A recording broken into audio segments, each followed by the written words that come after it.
Yes, so our presentation is called Afloat Apart. Originally, I was supposed to do this with my colleague Monica, but she's unfortunately had to attend to an emergency. So I'm doing it on my own from Delhi. She's in Zurich or Paris. And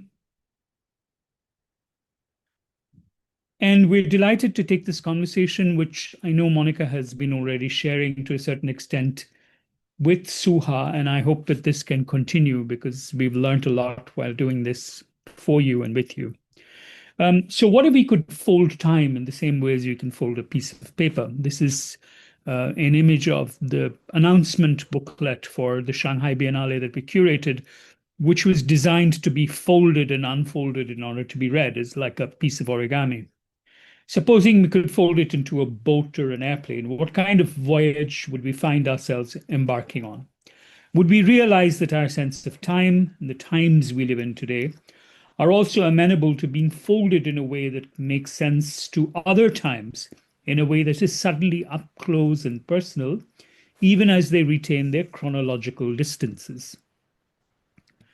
This is a novel that many of you in Sudan probably know very well, Season of Migration to the North. I've really enjoyed reading this and reading it over many years. The unnamed narrator of Tayyab Salih's Season of Migration to the North can be read as an allegory for an encounter with modernity, or what we call time folding. There's a fascinating thought that the unnamed narrator articulates while taking a leisurely swim in the Nile after he returns to his village, having spent time studying in England. And he says, though floating on the water, I was not a part of it. So floating apart. In our relationship to modernity, we have sometimes experienced that simultaneity of being afloat on as well as apart from the moment of modernity. There is a much greater intimacy to this separation, we could argue, which is also a folding into time, or falling into a time cone. This is from a film that we made recently called Bicyclist Falls into a Time Cone. Then there is to a full throttle commitment to the modern project that separates one time from other times. Instead of a neatly structured sequence of historic time that moves upward and forward, illuminated by the light of modernity, we could admit to other non-historic and not so historic senses of time.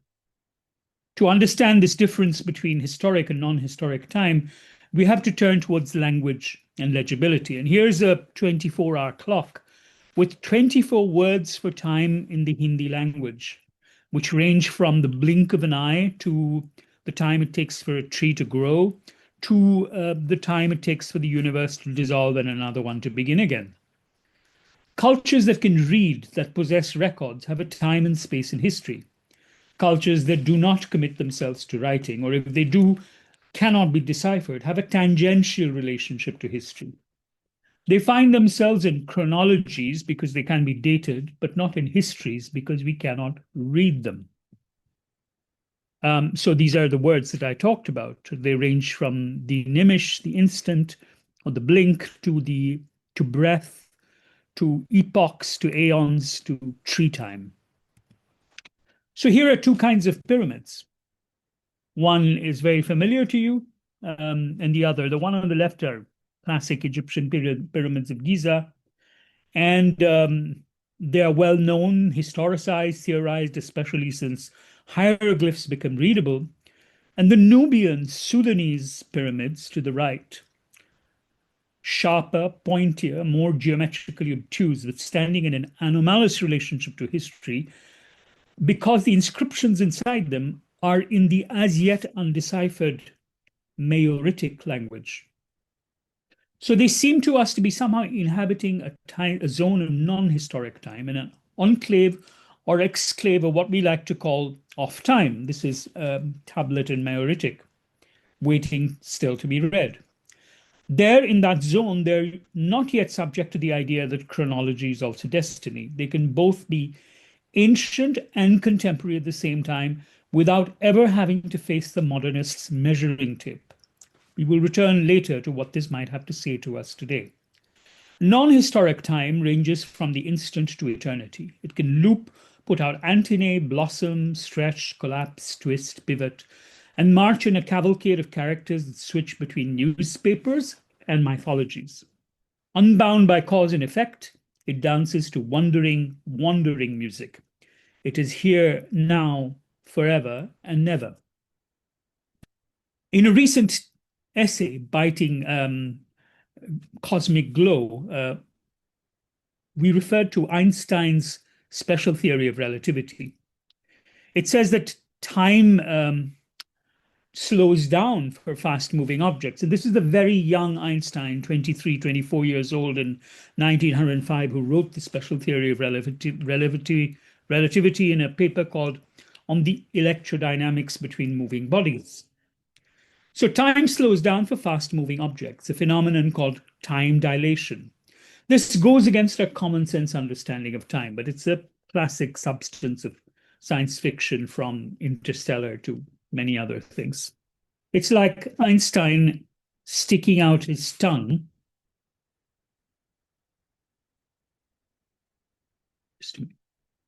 Sticking out his tongue to how we understand something as basic as time.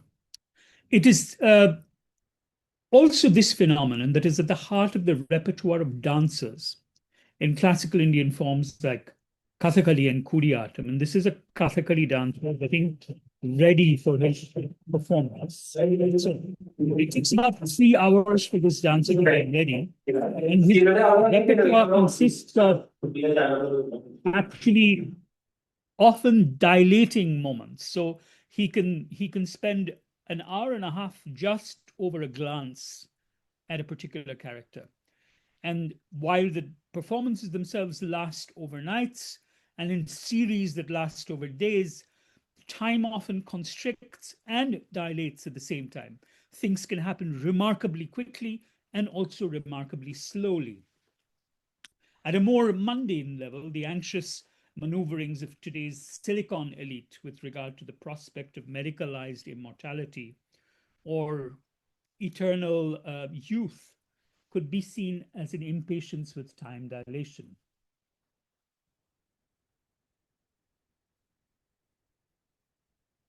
Time, in this sense, is a gift that the subjective observer gives back to an objectively existing universe that simultaneously contains, from our perspective here now, and at the same time does not contain a distant star, because the celestial object we're seeing now no longer exists. Living light from a dead star can be a trigger for enlightenment about the paradoxical nature of time, of the vast difference between two moments, and their puzzling simultaneity. This is a clock that we make often. It's called the escapement clock, and it reads the hours as emotional states rather than as numerals and measures.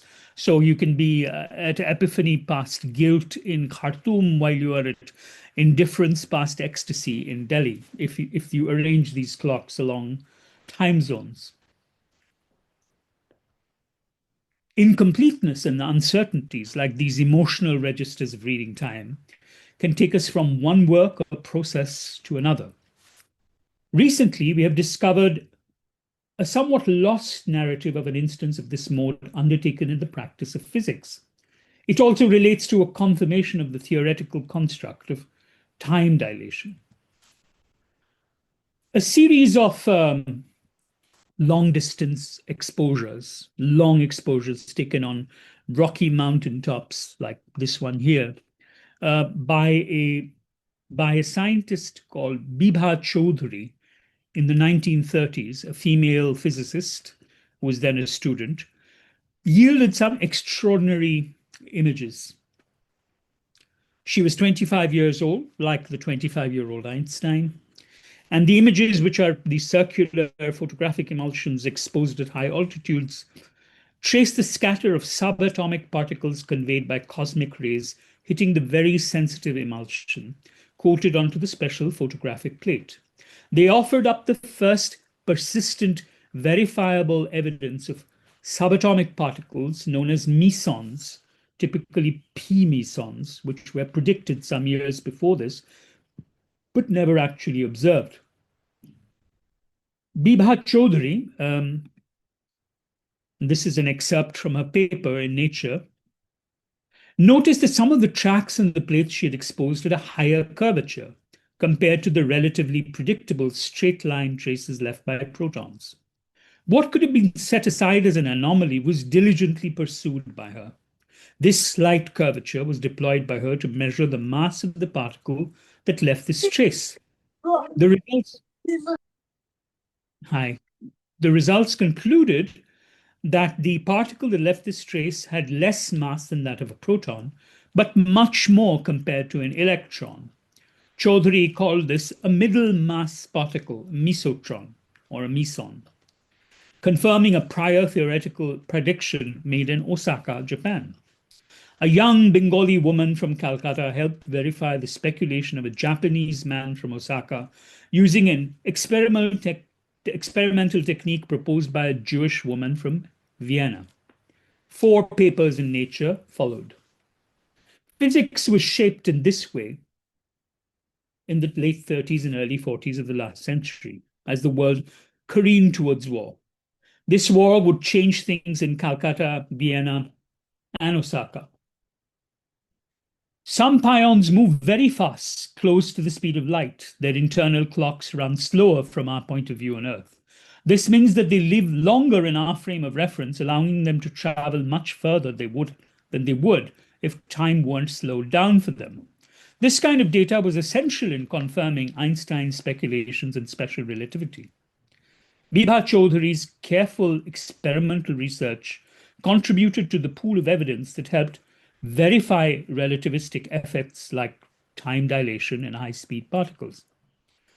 The photographs she took look strangely like images of clocks with clock hands. The circular emulsion-coated photographic plates that she used look like so many clock faces, and the radiating patterns of the scatter of mesons on them remind us of what an excess of clock hands could express. And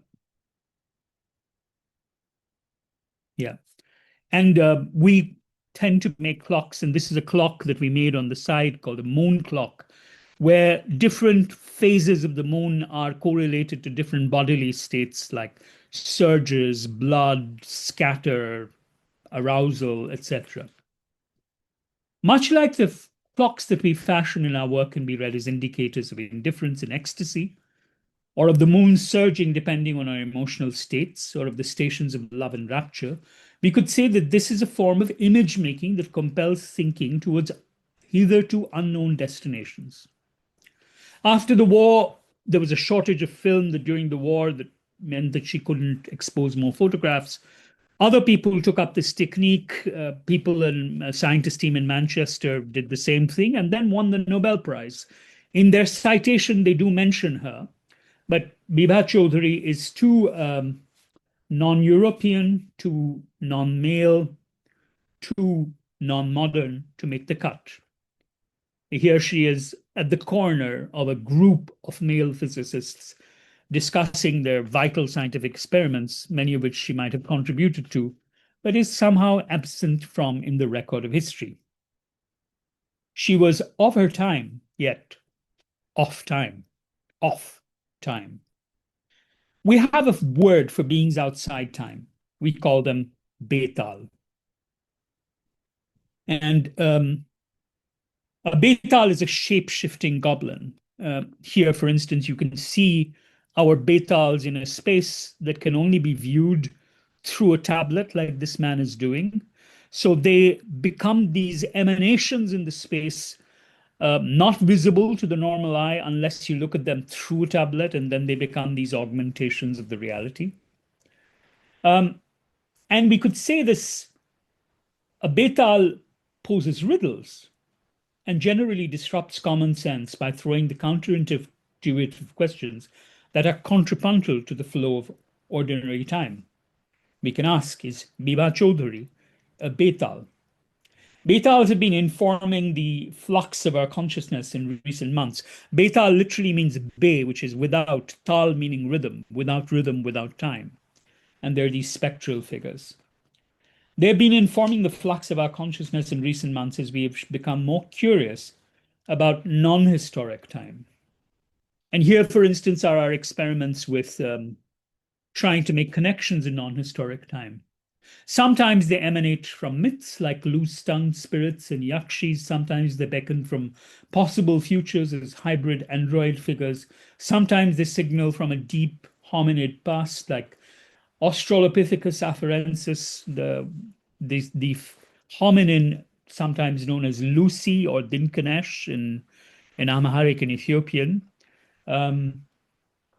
Sometimes they seem to animate the artificial intelligence agents, ghosts of web archival trawlers, whom we engage in long conversations. As a collective practice that has been returning to the question of the meaning and affect of time in contemporary art over the last 3 decades, for us, this is a worthwhile theoretical challenge to cut our teeth on.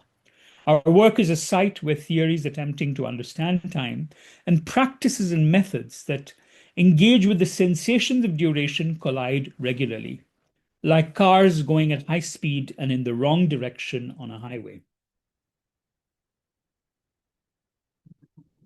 Interestingly, the post-Soviet aesthetician and philosopher and writer Svetlana Boym often speaks of the lateral move of the knight in a game of chess, a detour into some unexplored potentialities of the modern subject, to explain what she means by her call to fully inhabit the off-modern condition. In a very off-modern syncopated serendipity, both Svetlana Boym and we came to an understanding of the off-modern, separated by continents at the same times, and discovered each other as off-modern fellow travelers. So we owe the concept to her just as much she owes it to us. It's a kind of strange simultaneity that is also a search for different times. This search is not to obliterate the near past.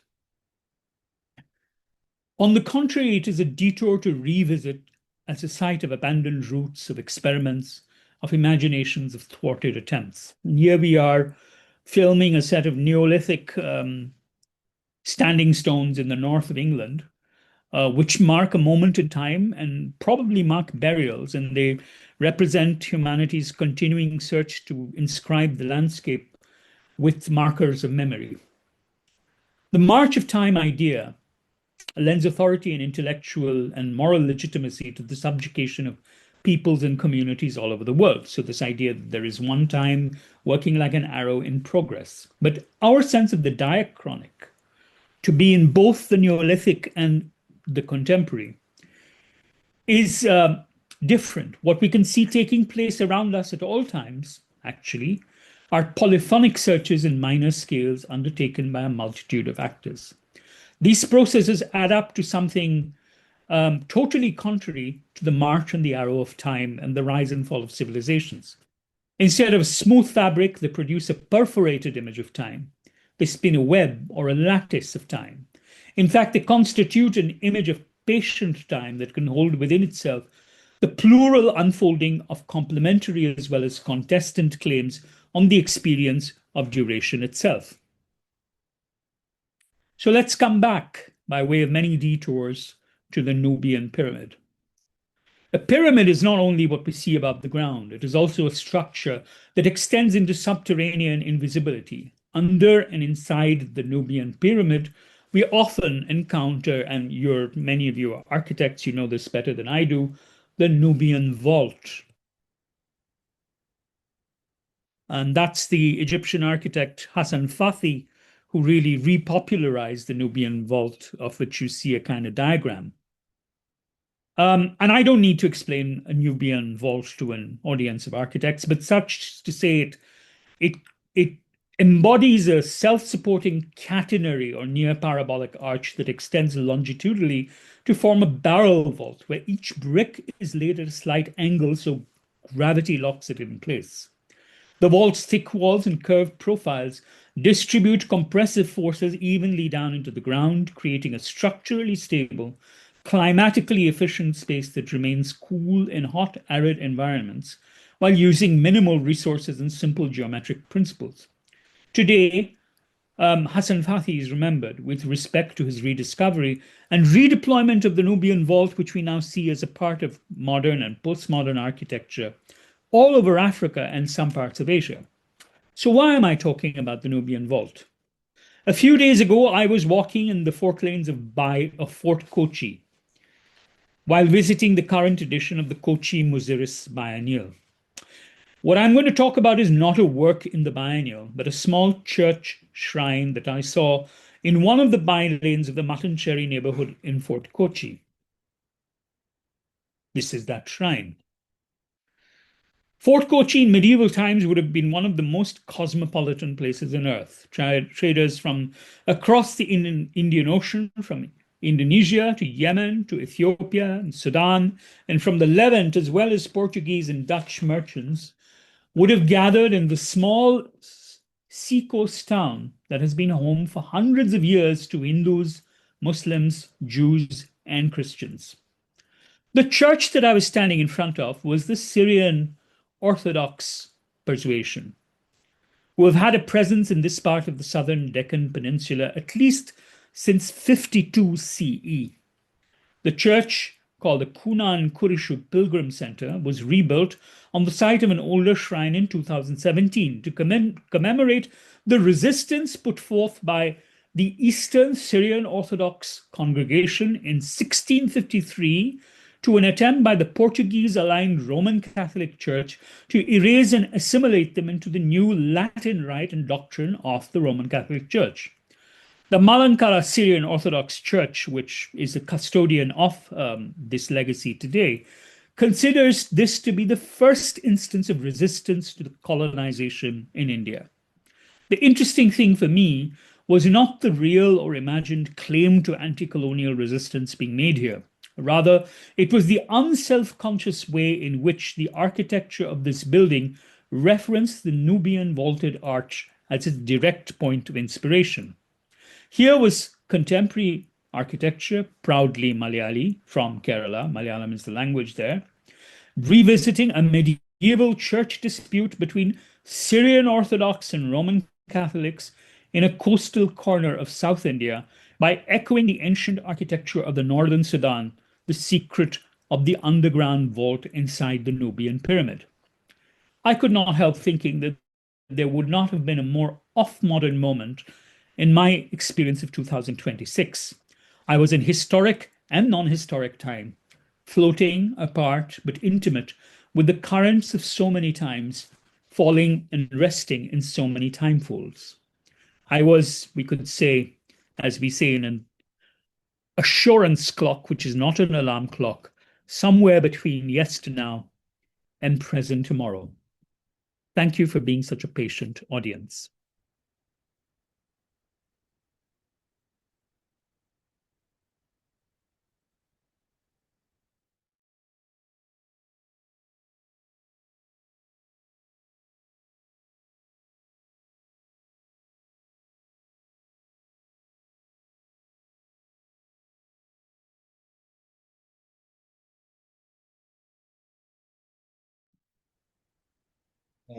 Great. Thank you. Good afternoon, good morning, depending precisely on what time zone we currently are. Big thank you to the whole Modern Student Collective team. Well, collective team, I guess, means the same thing. And very happy to present alongside Shuddhabrata. Um, so I'm Léopold. I'm the editor of the Funambulist magazine that comes out every 2 months around issues of politics of space and bodies. And precisely, I'm like many people here, I'm a trained architect, and as such, I tend to think a lot about space and much less so about time. Which led to this issue in July, August 2021. So in the very much past format we used to have, um, dedicated, they have clocks, we have time, which is a phrase I've heard a few times in a place that's very dear to me. a country that's probably quite far away from pretty much all of us at the moment, which is Kanaki, which is the indigenous name of New Caledonia in Melanesia. Uh, the idea being that time as a sort of colonial construct. I mean, time in the way we think about it, and regimented by instruments such as clocks, um, is sorry, I was going to time myself and then I forgot, of course. Let me do that. Oh, shit. Okay. Sorry. Well, okay, no time. I'll be disciplined. Um, it's so funny how in anything you do, time always comes back as as kind of a reflex. But and so just for today, I'll try to briefly introduce that issue, and I think it should be available to all participants in digital form. Unfortunately or fortunately, we ran it out of print a while ago, so which means that it's in open access on a website, and then I think it was made available as a PDF as part of this event. Like for every issue of the Funambulist, I try to introduce the editorial line of the issue at the beginning of it, and in that case also including my own attempt, very much very tentative, so to speak, to map space-time. This in the particular context of my last book on the French colonial continuum, with a little bit like Shuddhabrata was saying, it's like the sort of stretchability of time and the sort of compressibility as well, and all those things which are so difficult to map when you're so used to do like very straightforward geographical maps. Um, but yeah, the issue was trying to very much try to have us all understand how we can think deeper into time, again as a construct in many ways, but also thinking of it as a construct doesn't necessarily mean that it's uh, that it's uh, uh, that it's something that we cannot work with. And it presented several contributions. This one by Why Architecture Think Tank is placing the history of architecture in and mapping it within a broader context of anti-blackness in settler colonial Australia, settler colonial South Africa, and settler colonial United States. Uh, this contribution by Rashleigh Phillips is central to the issue insofar that Rashida is the person who most definitely has influenced my thinking on time the most for many years.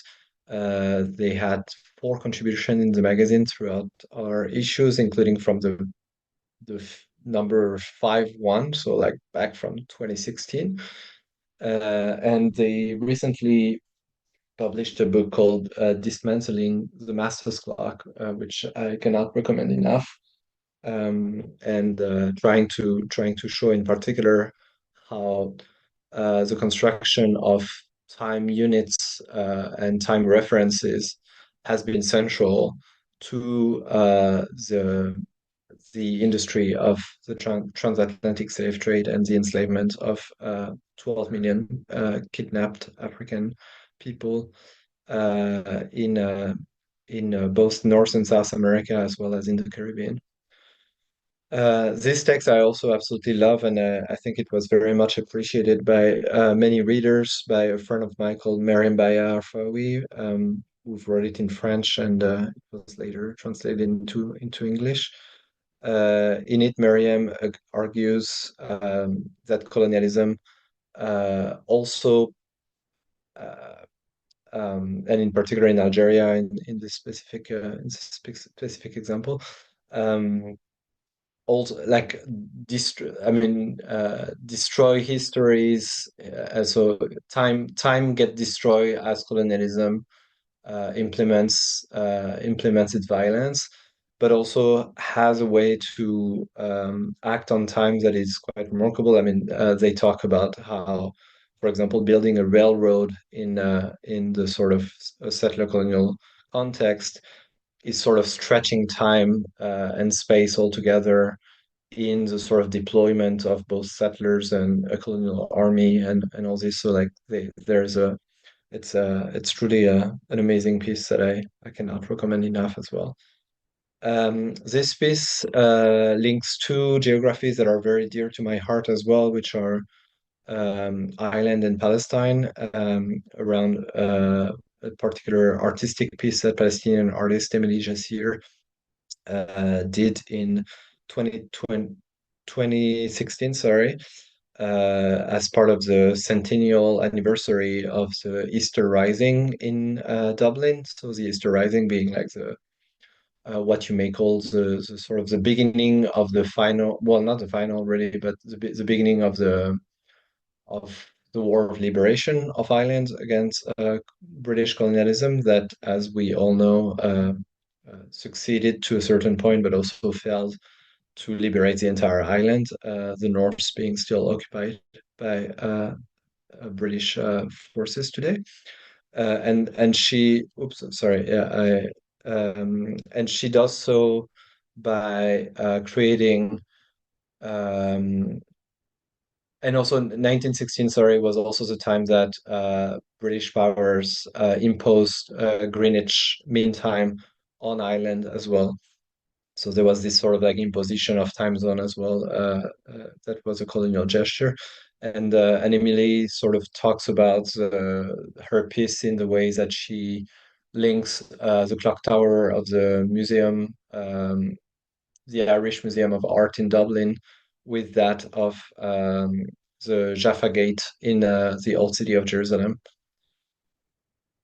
This piece by Sima Tariq brings us back to the Indian subcontinent and precisely thinking about the partition of it following its liberation from British colonialism.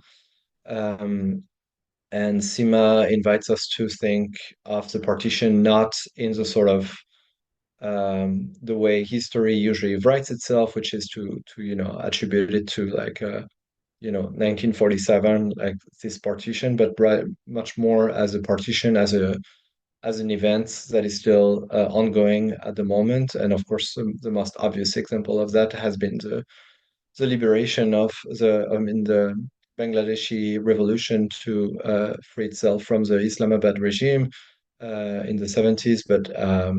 But that's only one of many sort of uh, indicators of the sort of like again the stretchability of something that is deemed an event, which it's if we thought about it geometrically speaking, like history in the way sort of Western modernism understand it, or I don't know if it's modernism actually, but at least in Western epistemologies, understand it tends to be very a dot, when actually we need to think about it probably much more as a line, and actually I would argue as a surface.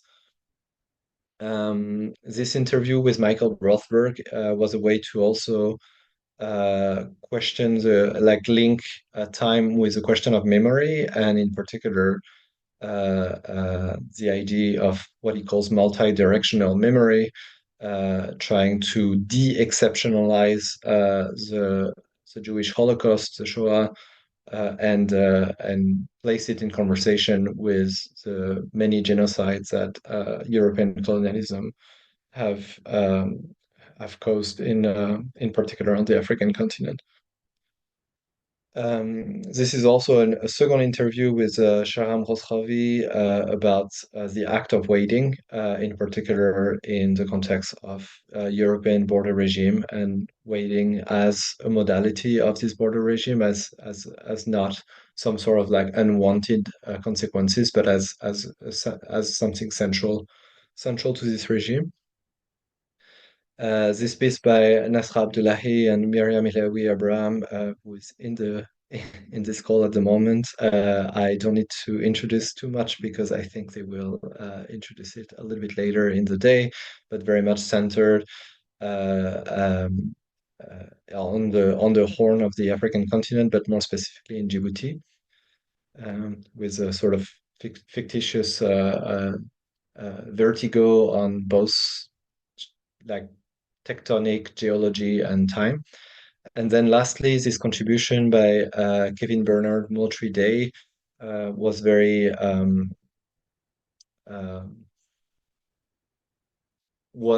uh, I mean, is something that I can really relate to. Kevin is an architect, and along with his colleague Bizi Zhang, um, they have thought of a method to think about a particular site as architects, and they call it extra orthographics. Usually, when I think about similar things, I call it like political geology of the city. And the idea is to, for any sort of site that one may consider, to be able to envision on this very same site, like pretty much every stratus of political history or of history, so of time really coexisting at the same in the same place. So that's what, like in that case, what they try to show on this drawing, and with of course in the context of where they are, which is California, the sort of the layer of U.S. and I mean European, well, U.S. in the case of California, U.S. Settler colonialism being embedded within the very site that an architect would consider uh, uh, when designing something.